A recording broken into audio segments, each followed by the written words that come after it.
मैं उस दिन उस योगी के पास गया तो वो बड़े बड़े ग्रंथ पड़े हुए थे, जहां ध्यान करने गया था उन्होंने ग्रंथ खोल दिए। उन्होंने कहा संग्रह नहीं करना चाहिए, जोड़ना नहीं चाहिए। इस दुनिया की सारी गरीबी का कारण है कि कुछ लोगों ने संग्रह कर रखा है। ठीक है, पहली बात क्या है?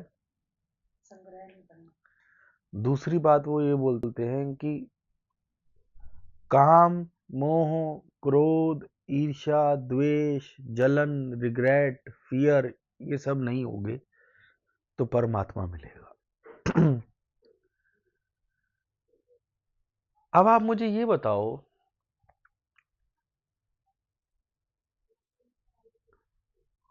अगर संग्रह नहीं करना चाहिए, अगर जोड़ना नहीं चाहिए, तो परमात्मा ने इतनी कंपनों को जोड़ क्यों रखा है? परमात्मा तो निराकार है, फिर उसने एक इस विचार को पकड़ के क्यों रखा हुआ है? ये सृष्टि चले, इस विचार में ऊर्जा बार कंटिन्यू क्यों डाल रहा है? ठीक। और अब आप थोड़े और नीचे स्तर पे आओ, अगर संग्रह नहीं करना चाहिए तो फिर श्री राम जो राजा बने थे तो उन्होंने क्या अपना राज्य संग्रह नहीं करा था? श्री कृष्ण जो राजा बने थे, क्या उन्होंने अपना राज्य संग्रह नहीं करा था? क्या? देखो, अगर वेदों में कोई बात लिखी है तो उसके पीछे कुछ तो कारण होगा। अब ये बात मेरे, अब उनके हिसाब से तो धन संग्रह नहीं करना चाहिए, कह रहे मैं धन संग्रह नहीं करता, जब जरूरत होती है मांग लेता हूं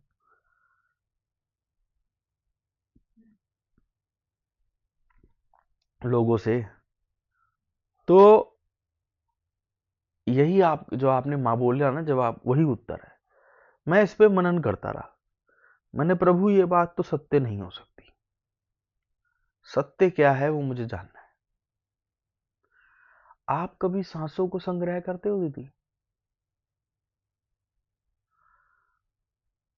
पर ये चीज कही गई है कि जिसकी सांस जितनी गहरी होगी वो उतना बड़ा योगी होगा।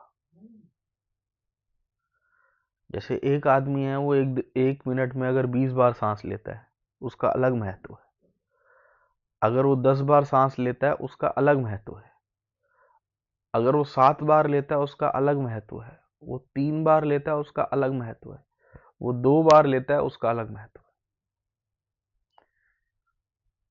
है। जितनी आपकी सांसें गहरी होंगी उतना इस ब्रह्मांड का ज्ञान आपके अंदर ऑटोमेटिकली आएगा। ठीक है, ये बात संग्रह से चालू हुई है, संग्रह से।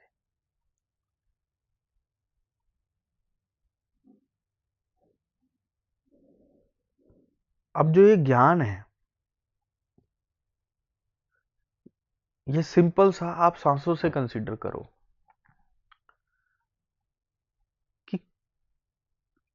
कि एक आदमी अगर बहुत ज्यादा स्ट्रेसफुल हो, बहुत ज्यादा विचार आ जाए, बहुत ज्यादा सैड हो जाए, तो वो पता है क्या बोलता है?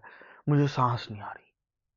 कभी भी देख लेना, बहुत ज्यादा डर में हो, बहुत ज्यादा हेट में हो, बहुत ज्यादा रिवेंज में हो, यानी जब भी वो ब्रह्मांड के साथ एल्कलाइन नहीं होगा, उसके पास एक शब्द होंगे, मुझे सांस नहीं आ रही।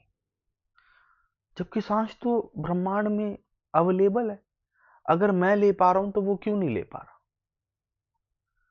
इसके पीछे का रीजन क्या है?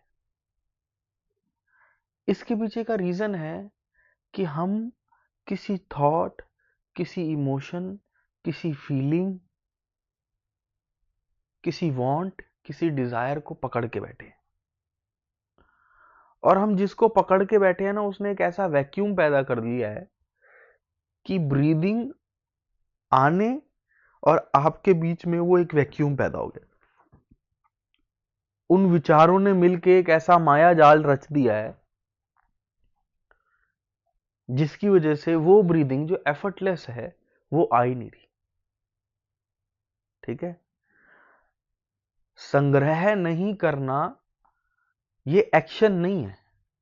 आप समझो, काम, मोह, क्रोध, ईर्ष्या, द्वेष, इनको छोड़ना। अब हमने एक बुद्धिज्म की एक बात सुनी है कि एक बार एक लड़की कम कपड़ों में नग्न सी थी, सिर्फ एक कपड़ा ओढ़ रखा था, और वो कह रही मैं, मेरे सारे कपड़े भीग गए हैं, और एक चुन्नी ओढ़ रखी थी, ठीक है, और मेरे को उस तरफ पार करा लो, मेरे से तो पार नहीं होगी। दो मॉन्क थे, एक ने मना कर दिया कि जी हमारे को तो स्त्री को हाथ लगाना मना है। दूसरे ने कहा ये मैं आपकी मदद करता हूँ, उसको उठाया और नदी पार कराने लगा। नदी पार कराने लगा तो साथ वाला मॉन्क, मैं देख गुरु को बोलता हूँ ये तो हवस का पुजारी है, ये तो ऐसा है, ये तो वैसा है, लड़की को छू लिया इसने, धर्म भ्रष्ट कर दिया। अनगिनत उस लड़की ने कपड़े भी कम पहन रखे, अनगिनत सवाल आ रहे हैं उसके। उसने उसको उतारा। 5 मिनट गुजरे, 10 मिनट गुजरे, 10 मिनट बाद वो मॉन्क बोलता है तुम्हें नहीं लगता कि तुमसे कुछ गलती हुई है? वो कह रहा क्या गलती हुई है? अरे तुम्हारे अंदर तो बिल्कुल शर्म नहीं है, इतना बड़ा पाप करके आए हो, उसके बाद पश्चाताप भी नहीं कर रहे। कह रहे मैंने पाप क्या करा है? कह रहे उस लड़की को जो छुआ तुमने। कह रहे मैंने तो उस लड़की को उठाया और वहां छोड़ दिया, तुम उस लड़की को यहां तक लेकर आए हो। आप समझे? मतलब काम, मोह, क्रोध, ईर्ष्या, द्वेष, इससे बचने के लिए आदमी क्या करता है? खाना नहीं खाना, नारी से दूर हटो। काम से बचने के लिए, मोह से बचने के लिए परिवार को छोड़ देता है, ठीक है। क्रोध से बचने के लिए क्या करता है? इतनी एनएलपी, इतनी चीजें हैं जिसमें वो बोलते हैं एंगर मैनेजमेंट। एंगर खत्म नहीं कर सकते, एंगर मैनेजमेंट। ईर्ष्या से बचने के लिए उसको बोलता है ईर्ष्या नहीं करनी, नहीं करनी। अब वो करनी नहीं है तो उसको समझ आ गया, पर क्या करनी नहीं है, कैसे नहीं करनी? द्वेष, ये सब को छोड़ा नहीं जा सकता, ये एक स्थिति के बाद के बाय प्रोडक्ट है। मैं आपको समझाने में कामयाब हुआ कि एक स्टेज, वो स्टेज क्या है? वो स्टेज है अब संग्रह नहीं करना। अब अगर एक आदमी को ब्रीदिंग हर जगह आए, वो ऑक्सीजन मास्क लेके चलेगा? आप बताओ, संग्रह नहीं करने का मतलब क्या है? संग्रह, अब आपको मैं बोल दूं ऑक्सीजन मास्क लेके चलना, आप क्या कहोगी? मरवाएगा मुझे? कहोगी नहीं कहोगी? मारना ऐसी मार दे, गला दबा दे मेरा, कैसे नहीं करना। और मैं आपको बोलूं कि दीदी लुधियाना तक चल रहे हैं, पर आपने ऑक्सीजन मास्क संग्रह नहीं करना, घर वाले ही नहीं जाने देंगे कि हमारी मैडम को तो लगता है वापसी नहीं लाना चाहता, यही कहेंगे ना। तो आप संग्रह क्यों कर रहे हो? क्योंकि किसी मूवमेंट पे ऐसा होता है कि नहीं आती। आप समझ रहे हो? अब अगर ऑक्सीजन आ रही हो तो आप संग्रह करोगी? तो संग्रह छोड़ा नहीं जा सकता। काम, मोह, क्रोध, ईर्ष्या, द्वेष, इनको छोड़ा नहीं जा सकता। होता क्या है, जब हम उस इंटेलिजेंस के साथ एक हो जाते हैं तो संग्रह नहीं होता। आप समझ रहे हो? जब हम उस इंटेलिजेंस के साथ एक हो जाते हैं तब काम नहीं जागता, क्योंकि वो इंटेलिजेंस आपको इतना भर देती है, इतना भर देती है। मैं आपको कैसे समझाऊं? जैसे इतना भर दिया, आपको किसी चीज से इतना भर दिया जाए कि अब 1 इंच आपके पास सांस लेने की भी चीज नहीं, तो वो आपको उल्लास, कंटेंटमेंट, बिना किसी अर्थली फ्रीक्वेंसी का यूज करे, मतलब ना गाड़ी देगी, ना घर देगी, कुछ नहीं देगी, बट इन सब के बिना वो आपको इतना भर देगी कि आपको ये सब चीजें नहीं चाहिए। आप समझे? बट अब ये बेड़ा गर्क क्या हो गया? बेड़ा गर्क ये हो गया कि जब ये इंटेलिजेंस के साथ एक हो जाता है तब ये प्रोग्रामिंग रह जाती है कि संग्रह नहीं करना। तब धन पैरों में पड़ा होता है और वो फेंकते रहते हैं।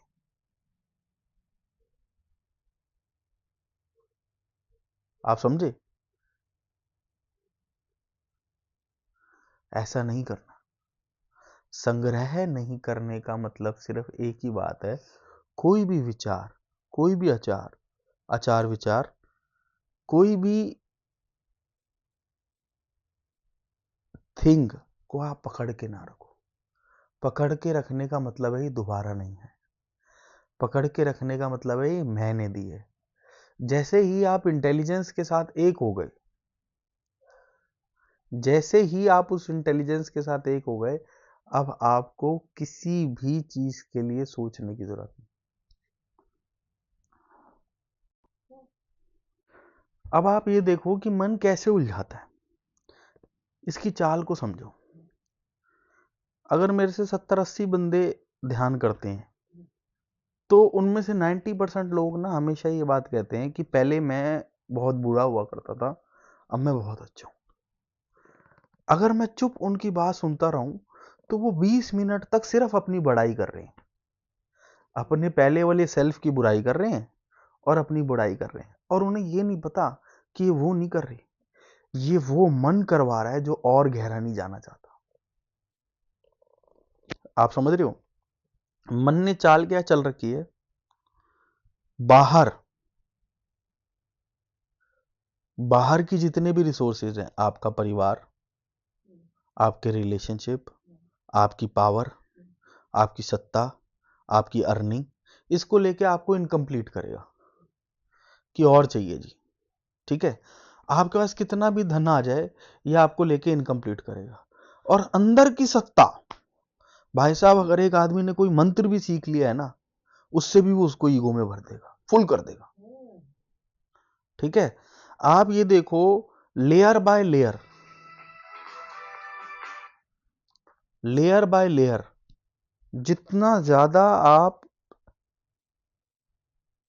ध्यान में अंदर जाते जाओगे, आप हर पौड़ी के बाद ये बात बोलोगे। क्या बात बोलोगे? कि मेरे मन पे अब बहुत फर्क पड़ गया।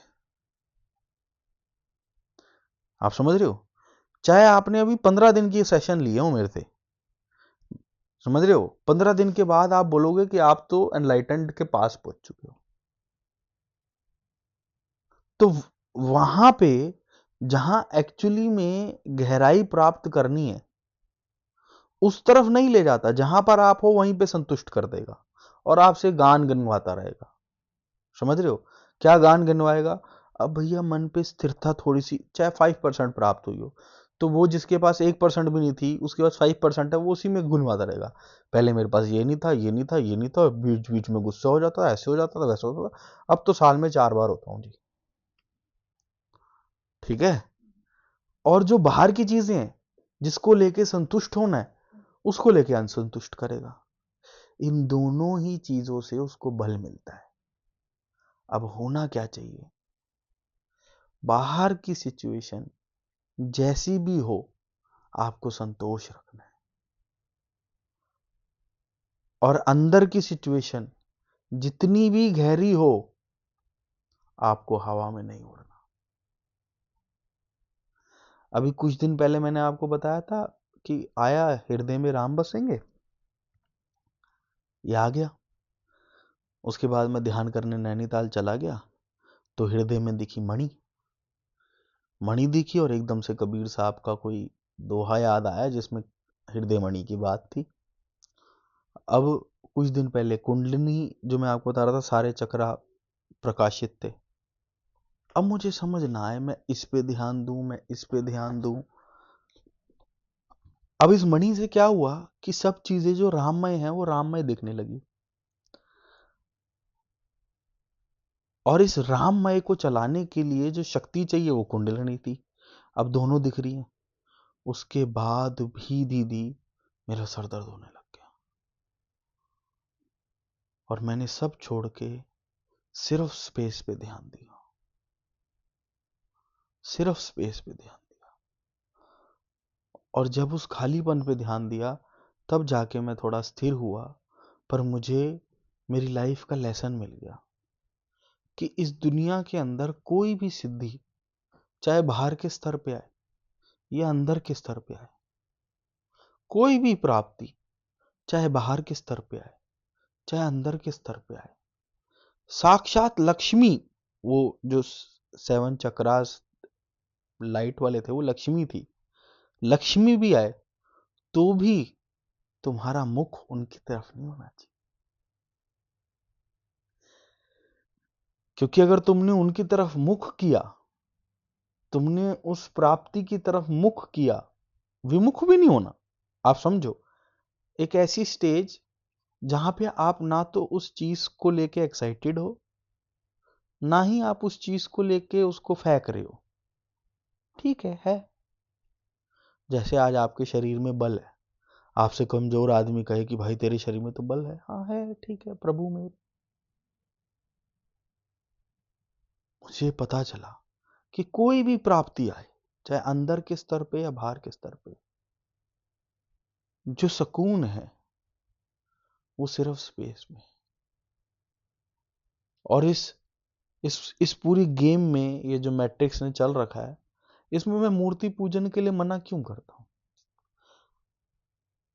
क्योंकि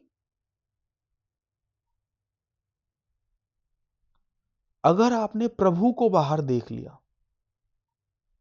सुन रहे हो, अगर आपने प्रभु को बाहर देख लिया तो आप अपने दुश्मन कहां देखोगे? बाहर।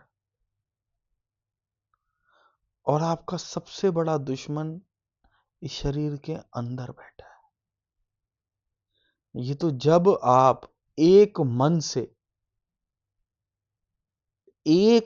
से इस हृदय देश के खालीपन को देखते रहोगे, उससे क्या होगा? आप जिसको देखते हो आप वो हो जाते हो। आप समझ रहे हो? बहुत सिंपल सी साइंस है।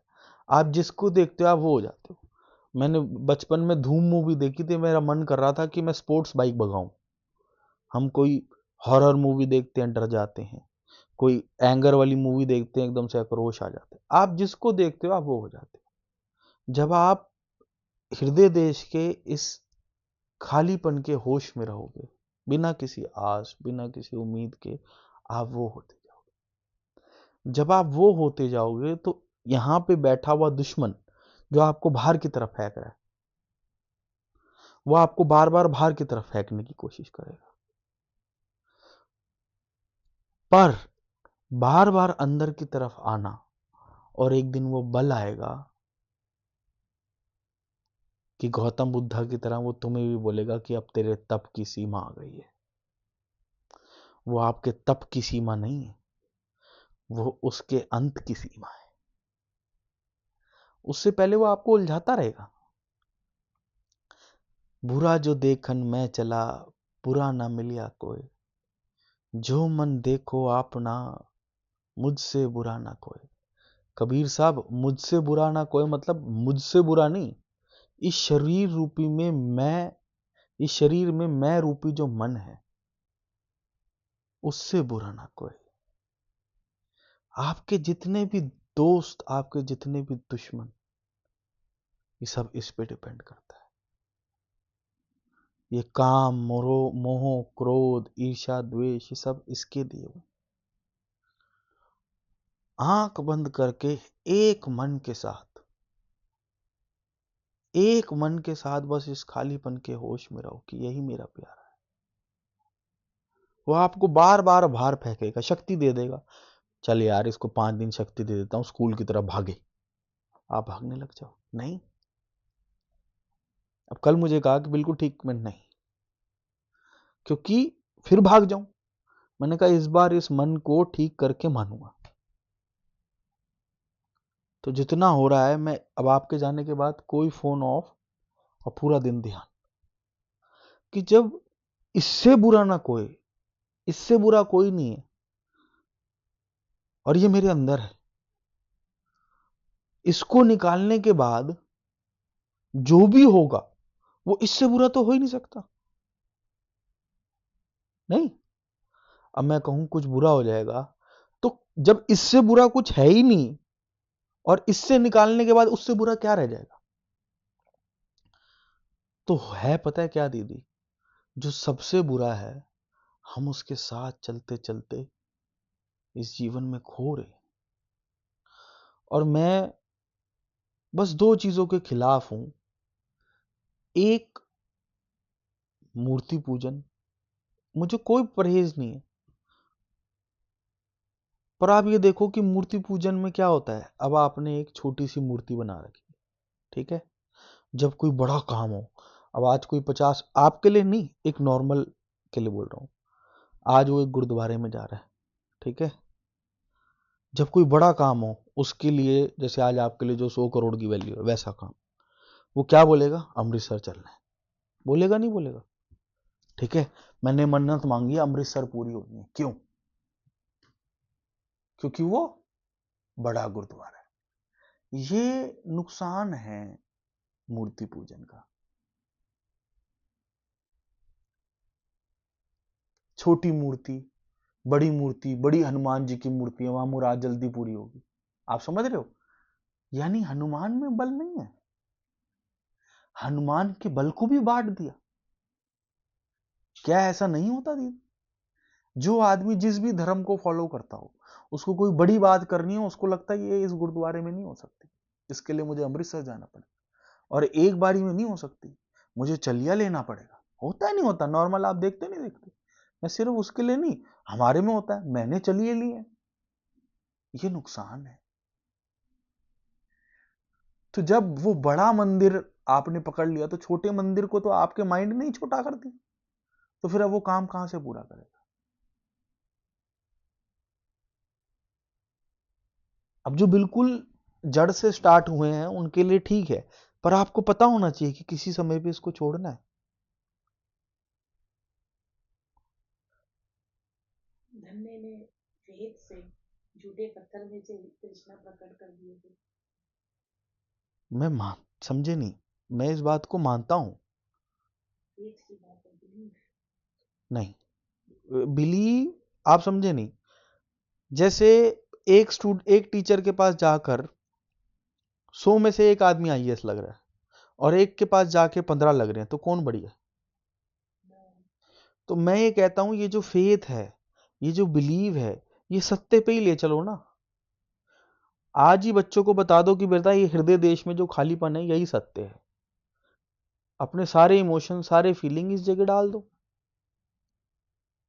अब आप कहोगे वो सीखेंगे नहीं, मैं कहूंगा अगर 100 में से 20 भी सीख गए, 80 नहीं सीख पाए, वो करते रहेंगे जो करना है। पर जो 20 सीख गए, वो रफ्तार कितनी बढ़ जाएगी। एक कैंडल भी कितनों को जला देती है। नहीं, क्योंकि दुश्मन तो अंदर बैठा है, वही डरा रहा है। अब मेरी मम्मी कोई चीज होने लगती ना बड़ी, कह रही मेरी इंट्यूशन कह रही है काम मत कर। मैंने, मम्मी ये डर है। कह रही मेरे अंदर से आ रहा है। मैंने कहा वही अंदर तो शैतान बैठा है। कह रही तू पागल हो गया। मैंने कहा मम्मी सच्चाई तो ये है। तो कुछ मत करो, आंख बंद करके ध्यान करो। जो भी प्राप्ति आए वो आपको सुख नहीं देगी। 2 4 5 दिन उस प्राप्ति में रुक के देख लेना, क्योंकि जब यकीन हो जाता है ना कि हाँ सुख नहीं देगी, तभी उस प्राप्ति को छोड़ा जाता है। पर प्राप्ति भी अंदर से मिलेगी।